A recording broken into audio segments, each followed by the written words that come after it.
लगता है कि जो वेस्ट बंगाल में लोकल बॉडीज का चुनाव हो रहा है और उसमें हिंसा होना अच्छी बात नहीं है।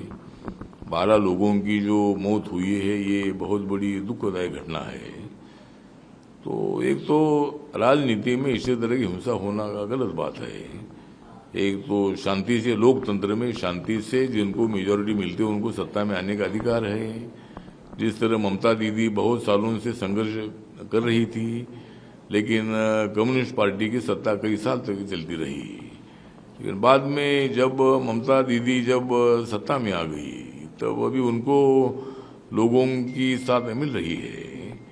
लेकिन जिस तरह लास्ट इलेक्शन में बीजेपी ने एक बहुत बड़ा चैलेंज ममता जी के लिए खड़ा किया था और 3 सीटों पर जीतने वाली बीजेपी ने 77 सीटें जीती।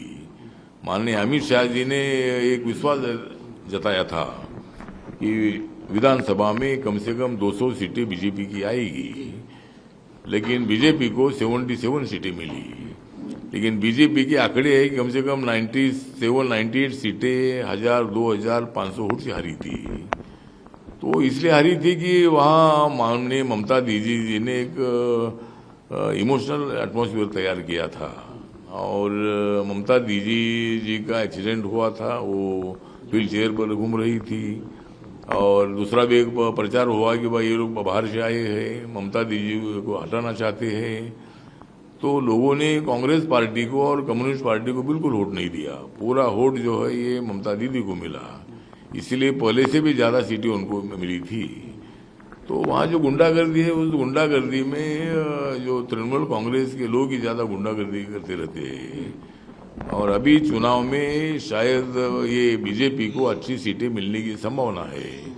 इसीलिए तृणमूल कांग्रेस के तरफ से ही दंगे करने की कोशिश हो रही है, हमले करने की कोशिश हो रही है। लेकिन ऐसा तो नहीं होना चाहिए, दोनों साइड से भी नहीं होना चाहिए। लेकिन ज़्यादातर तृणमूल कांग्रेस की तरफ से ही ज़्यादा हमले हुए हैं और इसीलिए मुझे लगता है कि वहाँ जो दंगे हुए हैं उस दंगे के लिए ममता दीदी की सरकार जिम्मेदार है। उन्होंने शांति रखने में उनको सफलता में मिली नहीं, उन्होंने लोगों की सुरक्षा करने में उनको उनकी जिम्मेदारी थी, लेकिन वो निभाने में वो असफल हुई है।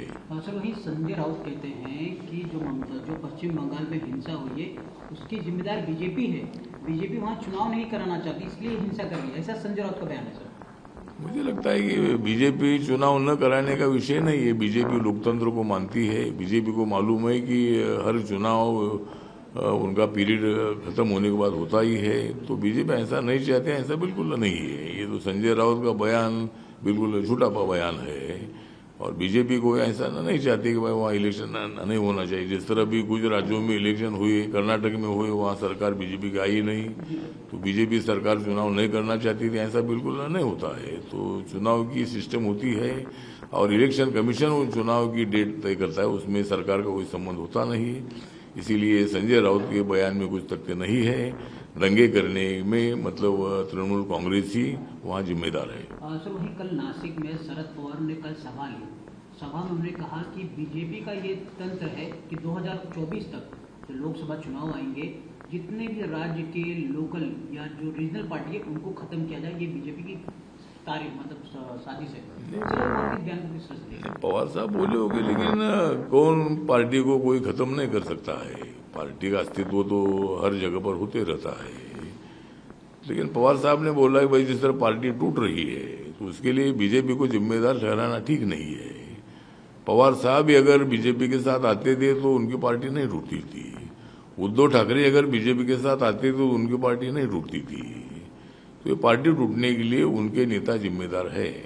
तो पवार साहब ने बीजेपी को दोषी ठहराना ठीक नहीं है। और भी टाइम नहीं गया है, पवार साहब को पार्टी अगर नहीं तो तोड़नी है तो पवार साहब ही अगर बीजेपी के साथ आ जाते, एनडीए के साथ आ जाते हैं तो ऑटोमेटिकली एनसीपी एक साथ रहेगी और पवार साहब का भी उपयोग महाराष्ट्र के देश के विकास के लिए होगा। तो लेकिन पवार साहब के आरोप में तथ्य नहीं है कि भाई इसमें बीजेपी किसको नहीं तोड़ रही है और बीजेपी किसको खत्म नहीं करना चाहती है।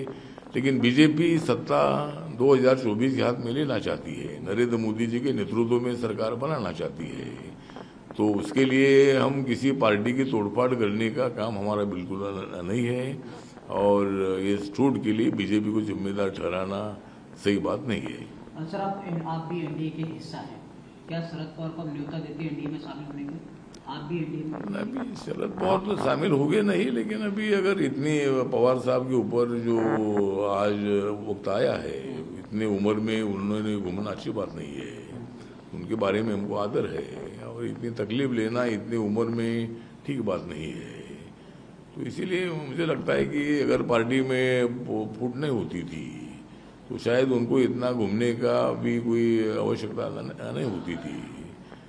तो लेकिन अगर ये पवार साहब ने तय किया है कि भाई मैं पूरे महाराष्ट्र में घूमूंगा, तो ठीक बात है। वो उन्होंने बोला कि मैं रिटायर भी नहीं हूँ और मैं रिटायर भी नहीं हूँ, अच्छी बात है। इतनी उम्र में भी वो घूम रहे, उनके बारे में हमको बहुत बड़ा कौतुक भी है, लेकिन उन्होंने इतना ज़्यादा घूमना नहीं चाहिए, उन्होंने आराम करना चाहिए।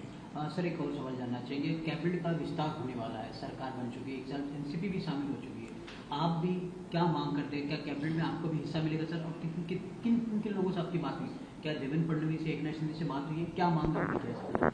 नहीं, मैंने देवेंद्र फडणवीस जी से मांग किया, क्योंकि हमारा मंत्री पद मिलेगा तो बीजेपी के कोटे से मिलेगा, क्योंकि एकनाथ शिंदे आने के पहले से हम बीजेपी के साथ है। तो माननीय देवेंद्र फडणवीस जी के साथ 3-4 बार मेरी बात हुई है, और उन्होंने आश्वासन दिया है कि जब विस्तार होगा तब रिपब्लिकन पार्टी को मंत्री पद मिलेगा। तो एक तो हमारा पूरा समाज पूरे महाराष्ट्र का बीजेपी शिवसेना के साथ है, और आरपीआई को मंत्री पद देना ये महायुति के बहुत बड़े फायदे का है। तो पूरा समाज राह देख रहा है, समाज मुझे पूछ रहा है कि आरपीआई को क्यों सत्ता में भागीदारी नहीं मिल रही है। तो इसीलिए माननीय देवेंद्र फडणवीस जी ने जो शब्द दिया है उसके मुताबिक अभी जब विस्तार होगा तब आरपीआई को एक मंत्री पद देना ही चाहिए, ये हमारी आग्रही मांग है। सर, 2024 में लोकसभा का चुनाव होने वाला है, एनडीए को कितनी सीटें मिलेगी? हालांकि चुनाव है, सब विरोधी पक्ष एक हो चुके सर। मुझे लगता है विरोधी पक्ष एक भी हो जाएगी तो अपने अपने राज्य में एक हो जाएगी, उसमें कोई यहाँ कोई नीतीश कुमार आएगी तो यहाँ कोई महाराष्ट्र में फायदा नहीं है, यहाँ कोई बाकी के लोग आएंगे तो कोई फायदा नहीं है। यहाँ तो शरद पवार, उद्धव ठाकरे, कांग्रेस एक साथ रहेगी तो उनकी ताकत है, लेकिन अभी हमारी ताकत बढ़ गई है। हमारी पहली भी ताकत एकनाथ शिंदे आने के बाद थी, लेकिन अभी अजीत दादा आने से और भी हमारी ताकत बढ़ गई है।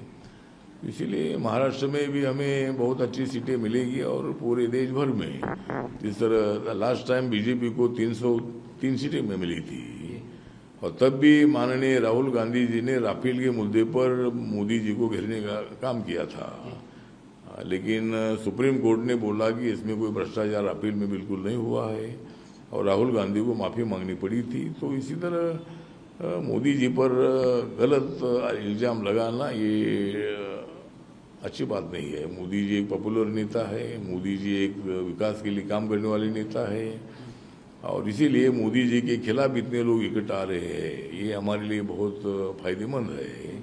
जितना विपक्षी दल इकट्ठा होता जाएगा उतना मोदी जी का पॉपुलरिटी बढ़ता जाएगा, और आम आदमी, मिडिल क्लास का आदमी और ऊपर के बड़े बहुत सारे लोग भी नरेंद्र मोदी जी के साथ आज है, और नेता लोग उधर एक है लेकिन जनता हमारे साथ है, और हम कम से कम 325 से लेकर 350 तक हम सीटें 2024 में जीत सकते हैं। सर